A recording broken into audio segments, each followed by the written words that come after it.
in the beginning, you know, we were making a band and we were inspired by bands like Slayer and, you know, Blood Feast and Creator and Sodom and bands like that, and Death, Morbid Angel.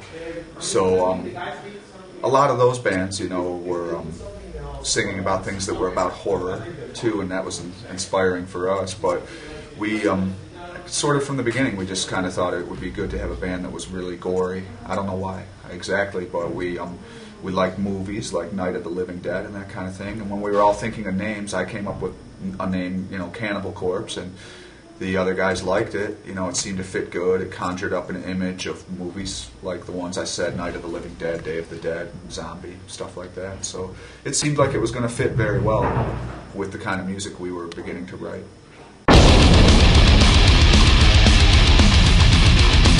Both the artwork and the lyrics. For example, in Germany, I believe now we're able to play all the songs. That was the country where we had the most problems. Now we can play all of the songs, but I'm not entirely sure if you can sell albums with the artwork.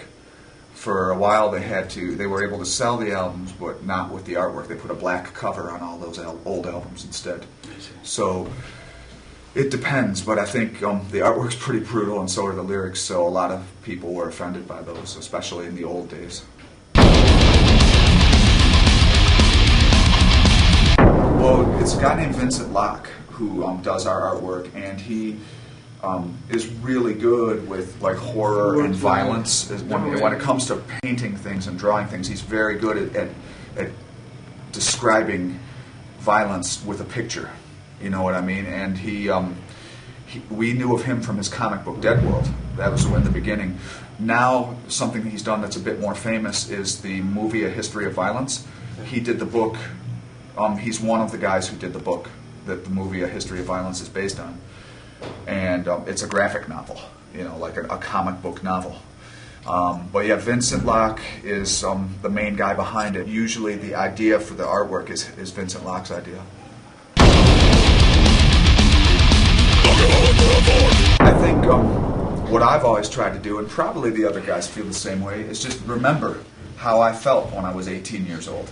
You know, now I'm 37, so of course certain things change, but when it comes to music, I want to have the mind of a teenager for my whole life. You know, that same fury that you're looking, you know, because when you're a teenager, you're always like thinking about, you know, like that kind of like just, you're just into the most intense, heavy stuff you can find. Some people mellow as they get older. We never want that to happen. We want to maintain the fury of a young band.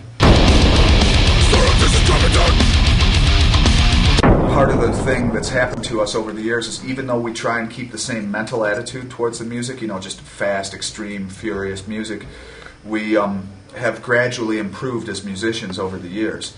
And you can hear that in gradual improvements from one album to the next.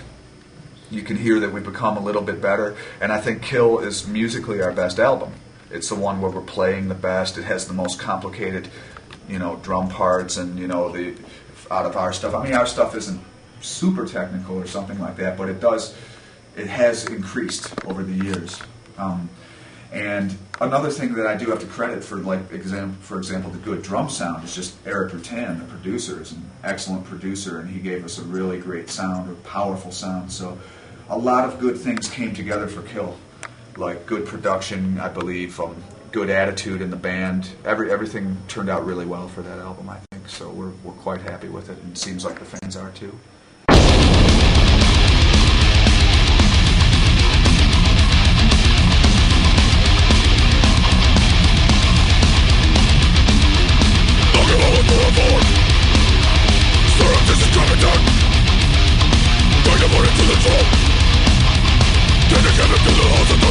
Soy Alex Webster de Cannibal Corpse y quiero decir saludos a los tribus de Chile. Muchas gracias.